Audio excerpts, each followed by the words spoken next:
லலிதா சஹஸ்ரநாமத்தில் 65வது ஸ்லோகம் பார்க்குறோம்.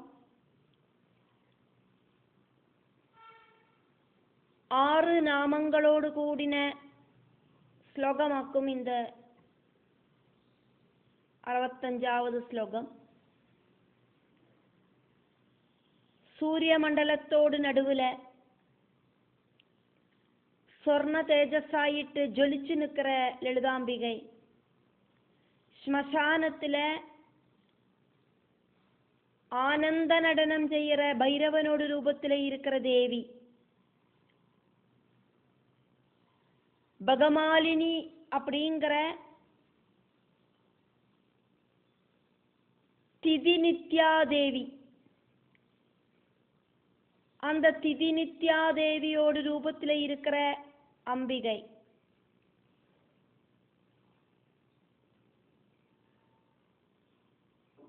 தாமரப்பூவில் உட்கார்ந்து இருக்கிறவள்,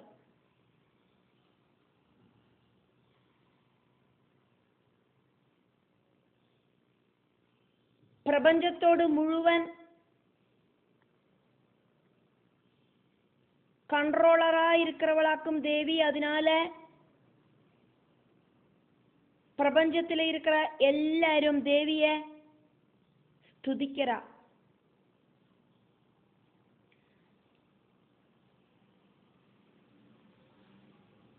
விஷ்ணுவோடு சகோதரியா இருக்கிறவளும் அம்பிகைதான். இப்படியெல்லாம் சொல்லிட்டாக்கும் லலிதாம்பிகைய வாக்தேவிகள் ஸ்துதிக்கிறார்.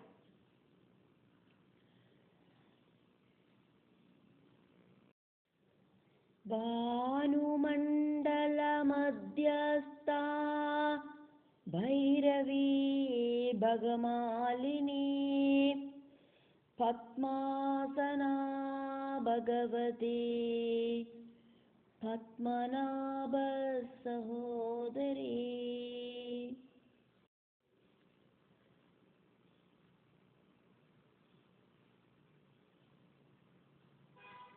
ஆறு நாமங்களாக்கும் இந்த ஸ்லோகத்தில் இருக்கு. இந்த நாமங்களுக்குள்ள என்னெல்லாம் பதங்கள் கூடி சேர்ந்தாக்கும் அந்த நாமங்கள் இருக்கு அப்படிங்கிறதையும் பார்க்கலாம். பானு மண்டல மத்தியஸ்தா, பானுமண்டல மத்தியஸ்தா பைரவி பகமாலினி பத்ம ஆசனா பத்மாசனா பகவதி பத்மநாப சகோதரி பத்மநாப சகோதரி பத்மநாப சகோதரி. 275வது நாமம் 8 அக்ஷரங்களோடு கூடின நாமமாக்கும் இது. பானுமண்டல மத்தியஸ்தா, சூரிய மண்டலத்தோடு நடுவில் ஸ்திதி பண்ணறவளாக்கும் லலிதாம்பிகை, சூரிய தேஜஸுக்கு காரணமாயிட்டு இருக்கிறவளாக்கும் தேவி, சூரிய மண்டலத்தோடு நடுவில் ஸ்திதி செய்யற சக்தி ஸ்வரூபமாயிருக்கிற அம்பிகை, சூரியனை பிரத்யட்ச தெய்வமாயிட்டாக்கும் சங்கல்பிச்சு ஆராதனை பண்ணிட்டு வரோம்.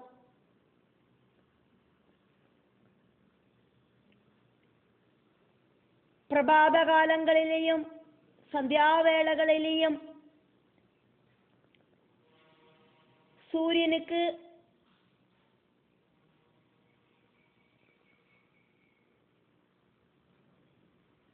அர்க்கியம் கொடுத்து சூரியனை வழிபடுறோம்.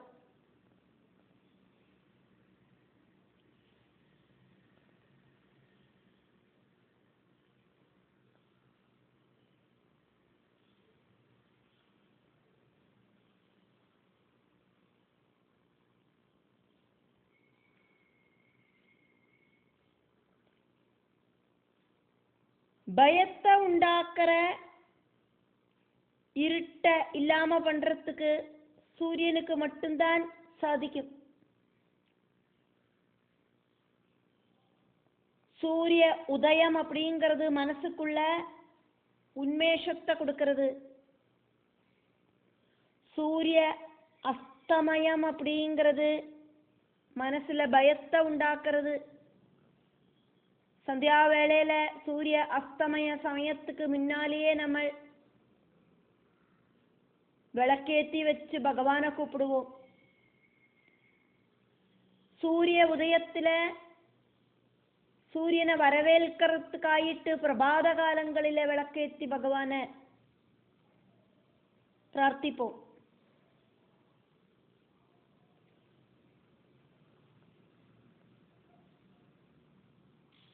ராவண வதத்துக்கு சக்தி கிடைக்கிறதுக்காயிட்டு ஸ்ரீராமருக்கு அகஸ்திய மாமுனி ஆதித்ய ஹிருதயம் உபதேசிச்சு கொடுத்தார்.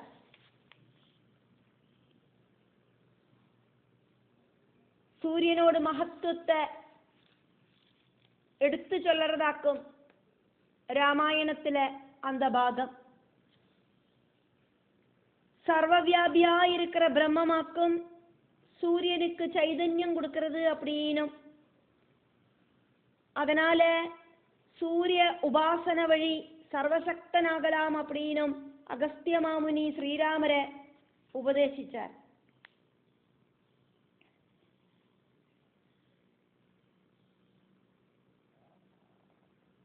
ஸ்ரீராமரும் ஸ்ரீகிருஷ்ணனும் ഋഷികളും രാജാക്കളും എല്ലാം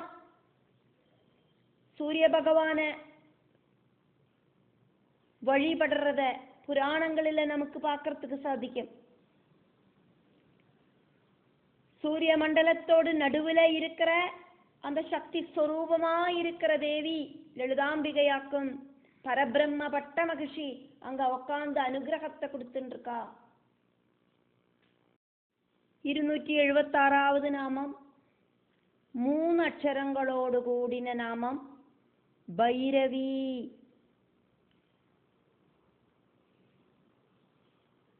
பைரவ ரூபிணி.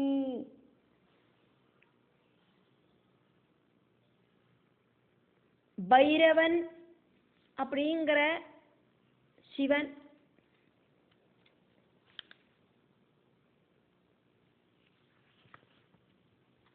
அந்த பைரவனோடு பத்னியாயிருக்கிறவள் பைரவி.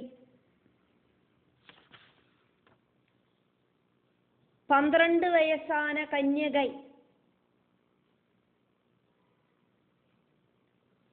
பைரவி தேவியாக்கும்.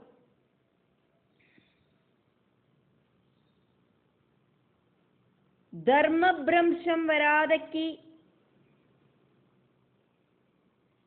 ഗവനമായിട്ട് ധർമ്മപരിപാലനം നടത്തറ സ്ത്രീരൂപമെടുത്തവൾ ദേവി. ഭയങ്കരமான രൂപത്തെ ധരിച്ചവൾ. பயப்படுத்துற விதத்துல இருக்கிற ரூபத்தோடு கூடினவளாக்கும் பைரவி தேவி. ரௌத்ரபாவத்துல லலிதாம்பிகை பிரபஞ்சத்தை பயப்படுத்தி கண்ட்ரோல் பண்றா. பரமாத்ம சைதன்யத்தோடு திவ்ய தேஜஸ தன்னில பூர்ணமாயிட்டு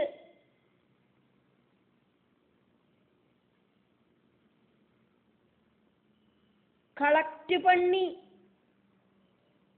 இருக்கிறவளாக்கும் பைரவி தேவி.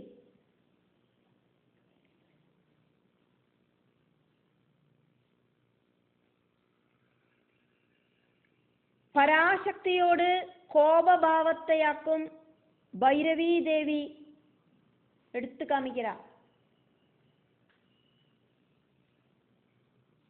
பகவல் பக்தர்களை மனசா வாஜா கர்மண உபதிரவிக்கிறவாள அதிகடினமான சிக்ஷை கொடுக்கிறவளாக்கும் லலிதாம்பிகை.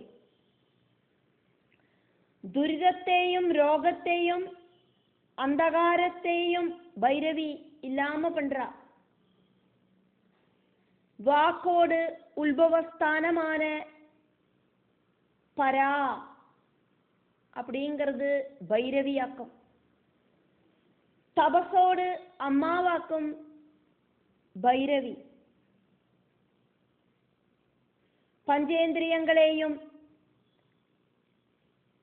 நம்மளோட சிந்தகளையும் கண்ட்ரோல் பண்ற தேவி. விரதம், தியானம், பிரம்மச்சரியம்,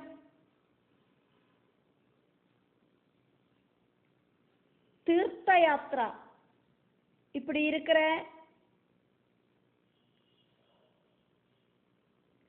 ஜீவித சரிகள் தடங்கள் இல்லாம நடத்துறதுக்கு தேவி உபாசகர்களை தேவி அனுகிரகிக்கிறா. 3 கண்களோடு கூடின பைரவி சிகப்பு கலர் வஸ்திரம் தரிச்சு சிகப்பு கலர் தாமரையில புன்னகையோடு கூடி உட்கார்ந்துட்டு இருக்கா. தன்னோட 2 கைகளில ஜபமாலையும் கிரந்தவும் பிடிச்சுட்டு இருக்கா. ഒരു കൈ വരമുദ്രയായിട്ടും ഇന്നൊരു കൈ അഭയമുദ്രയായിട്ടും കാட்சி அளிக்கிறா. ஆனந்த பைரவியாயிருக்கிற தேவி. 277வது நாமம் 5 അക്ഷരങ്ങളോട് കൂടിന നാമമാക്കും. ഇത് ഭഗമാലിനി. ഭഗമാലിനി മന്ത്രത്തോട് ദേവത തിഥി നിത്യ ദേവതയാണ്. ഭഗമാലിനിയോട് രൂപമെടുത്തവൾ. ഷഡ്ഗുണങ്ങളെ മാലയായിട്ട് ധരിച്ചിരിக்கிறവൾ ഭഗമാലിനി. 6 குணங்களையாக்கும் இங்க பகம் அப்படின்னு சொல்லப்படுறது. அந்த 6 குணங்களை காம குரோத லோப மோக மத மால்சரியங்களாயிருக்கிற ஷட்விகாரங்களை இங்க சொல்லலை. ஐஸ்வர்யம், ஸ்ரீ, ஞானம், யசஸ், வீரியம், வைராக்கியம் இப்படி இருக்கிற 6 குணங்கள் அதையாக்கும் இங்க பகம் அப்படின்னு சொன்னது. 6 குணங்களை மாலையாயிட்டு ധരിച്ചിരിக்கிறവൾ ഭഗമാലിനി. പൂർണ്ണமான ஐஸ்வர்யம், பூர்ணமான வீரியம், பூர்ணமான யசஸ், பூர்ணமான ஞானம், பூர்ணமான கீர்த்தி, பூர்ணமான வைராக்கியம் இப்படின்னு 6 குணங்களோடு கூடி இருக்கிறதையாக்கும் பகம் அப்படின்னு சொல்லப்படுறது. தேவிக்கு இந்த குணங்கள் எல்லாம் பூர்ணமாயிட்டு இருக்கு. இந்த குணங்களாயிருக்கிற மாலையை தரிச்சவள் அப்படிங்கிற நிலைமையில தேவிய பகமாலினி அப்படின்னு சொல்லப்படுறது. சுக்லபட்சத்துல திதிய திதியோடும் கிருஷ்ணபட்சத்துல சதுர்தசி திதியோடும் நித்திய தேவதை பகமாலினியாக்கும். இந்த திதிகளில ஐஸ்வர்ய தேவதையான பகமாலினியை பிரார்த்திக்கிறது உத்தமம். 278வது நாமம் பத்மாசனா. 4 அக்ஷரங்களோடு கூடின நாமமாக்கும். இது பத்மத்தை இருப்பிடமாக்கினவள், ஐஸ்வர்யத்தை கொடுக்கிறவள் இப்படின்னெல்லாம் இந்த நாமத்துக்கு அர்த்தம். தாமரப்பூவில வசிக்கிறவளாக்கும் பத்மாசனா. சரஸ்வதியும் லக்ஷ்மியும் பிரம்மாவும் தாமரப்பூவில உட்கார்ந்துருக்கிறவாளாக்கும். தாமரப்பூ பிரபஞ்சத்தோடு விகாச பரிணாமங்களை எடுத்து காட்டுறது, இண்டிகேட் பண்றது. தாமரை செளிக்குண்டிலேந்தாக்கும் வளர்றது. அந்த தாமரைத்தண்டு ஜலத்தோடு மேல வந்தானா அதுல மொட்டு விடர்ந்து பூர்ணமான தாமரை பூவாயிட்டு மாறுறது. அழுக்கிலேந்து வளர்ந்ததாக்கும்னாலும் வெளிப்பக்கத்துல அந்த சுத்த ஜலத்தால தாமரை அப்படிங்கிறது ரொம்ப சுகந்தத்தை உண்டாக்குறது. தாமரை பூவில உட்கார்ந்து இருக்கிற சரஸ்வதியும் லட்சுமியும்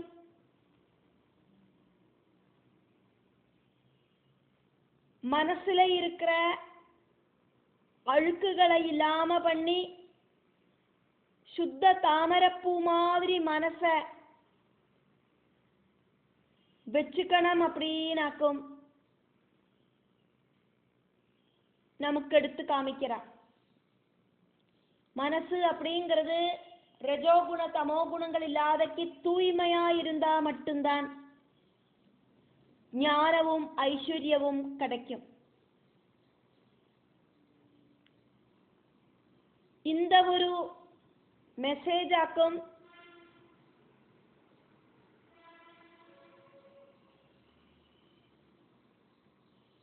தாமரைப்பூவில உட்கார்ந்து இருக்கிற தேவிகள் இந்த உலகத்துக்கு எடுத்து சொல்லறா. பிரபஞ்சத்தை தாமரைப்பூவாயிட்டு சங்கல்பம் பண்றத, அதுக்கு மேல உட்கார்ந்து இருக்கிற தேவி இந்த உலகத்துக்கு கொடுக்கிற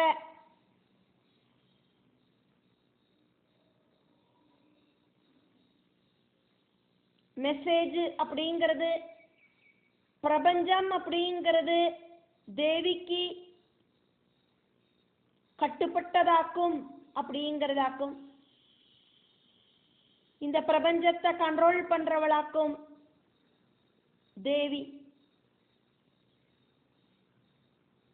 தேவியோட சக்தி இல்லை அப்படின்னா சிவனுக்கு சலனம் அப்படிங்கிறது கிடையாது. 279வது நாமம் பகவதி. 4 அக்ஷரங்களோடு கூடின நாமமாக்கும் இது.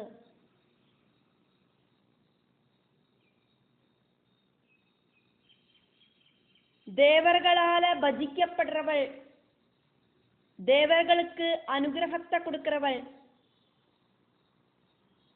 பகவதி.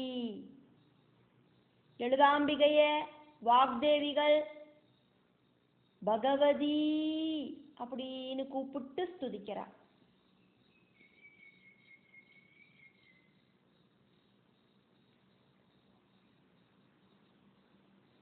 இருநூற்றி 77வது நாமத்துல நம்ம பார்த்தோம் பகமாலினி. 6 குணங்களை 6 பதங்களை மாலையாயிட்டு போட்டுருக்கிறவள் தேவி அப்படின்னு. அப்படி இருக்கிற பகமாலினியா இருக்கிற தேவி பகவதியேதான். ஐஸ்வர்யம், ஸ்ரீ, யசஸ், ஞானம், வீரியம், வைராக்கியம் இப்படி இருக்கிற 6 குணங்களோடு கூடி இருக்கிறதுனால தேவிய பகவதி அப்படின்னு வாக்தேவிகள் ஸ்துதிக்கிறார்.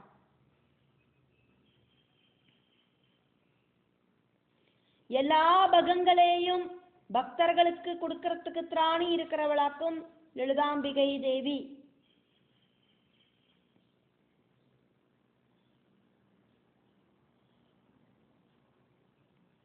மகிஷாசுரனை தேவி வதிச்சோன தேவர்கள் தேவிய ஸ்துதிச்சா.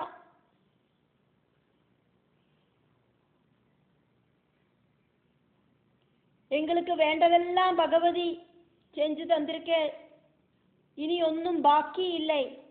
எங்களோடு சத்ருவான இந்த மகிஷாசுரன் பகவதியால கொல்லப்பட்டது பகவதியோடு அனுகிரகம் ஒன்னினால மட்டும்தான் அப்படின்னு அவ சொல்லி ஸ்துதிச்சா.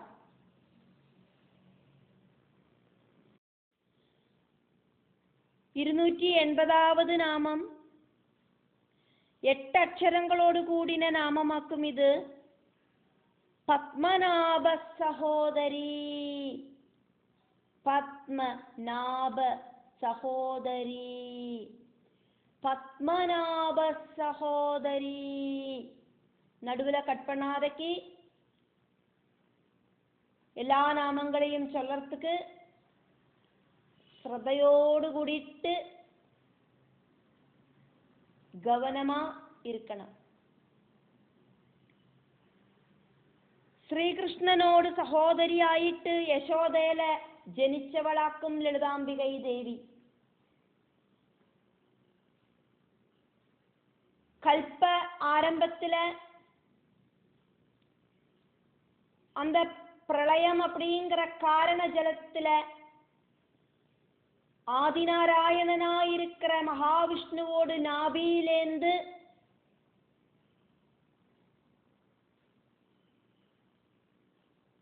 உண்டான தாமரையில உல்பவிச்ச பிரம்மா. தாமரை அப்படிங்கிறது பிரகிருதியோடு சிம்போலாக்கும். அந்த பிரம்மா சிருஷ்டி அப்படிங்கிற அவரோடு வர்க்க ஆரம்பிச்சார். பத்மநாபன் அப்படிங்கிறது மகாவிஷ்ணு. மகாவிஷ்ணுவோடு நாபியிலேந்தாக்குமே பத்மம் அப்படிங்கிறது உயர்ந்து வந்தது. மகாவிஷ்ணுவோடு சகோதரி മായാദേവിയാക്കും, വിഷ്ണു മായയാക്കും. ദേവി ഭഗവാൻ ശ്രീകൃഷ്ണനോട് സഹോദരിയായിട്ട് ജന്മമെടുത്ത ദേവകിയോട് ഏഴാവത് ഗർഭസ്ഥ ശിശു വിഷ്ണുമായയായിരിക്കുന്ന ദുർഗാദേവിയാക്കുമേ കംസനോട് തടങ്കലില് ജനിക്കാതെക്ക് ഗോകുലത്തിലെ നന്ദഗോപപത്നിയായിരിക്കുന്ന യശോദാദേവിയോട് ഗർഭപാത്രത്തില് പ്രവേശനം പണിന ദേവി. ദേവകിയോട് ഗർഭത്തിലേന്ത് യശോദാദേവിയോട് ഗർഭத்துக்கு പ്രവേശനം പണിന.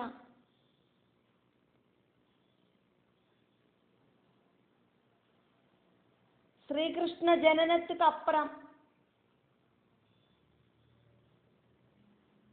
വസുദേവർ കൃഷ്ണനെ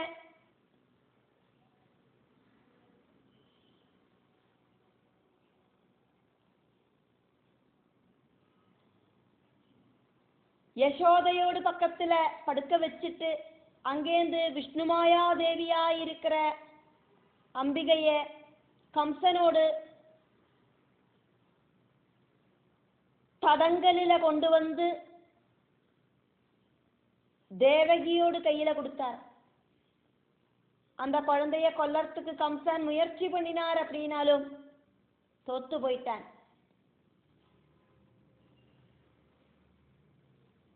கம்சனோடு சத்ரு ஜெனிச்சாச்சு அப்படின்னும் சேஃப்டி ஆயிட்டு அந்த குழந்தை இருக்கு அப்படின்னும் கம்சன் கிட்ட சொன்னதுக்கு அப்புறமாவாக்கும் ലളിതാംബിക അങ്കേന്ത് അപ്രത്യക്ഷമാനത്.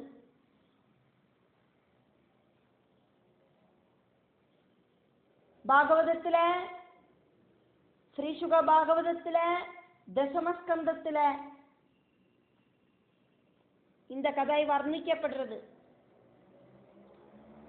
பிரம்மாண்ட புராணத்தில லலிதோபாக்கியானத்தில பத்மநாப சகோதரியாக்கும் லலிதாதேவி அப்படின்னு சொல்லப்படுறது. லலிதாம்பிகை அவதரிச்சதுக்கு அப்புறம் காமேஸ்வரனை திருமணம் பண்ணிக்கிறதுக்கு தீர்மானம் பண்ணினா. லலிதாதேவியும் காமேஸ்வரனும் தம்மில உள்ள கல்யாணம் பிரம்மாவோடு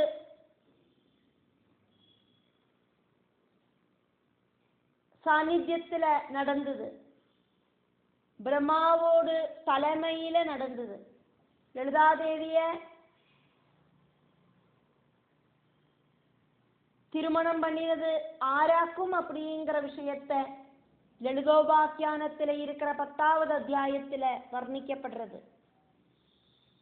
காமேஸ்வரன் ஆக்கும் லலிதாதேவிய திருமணம் பண்ணிண்டது.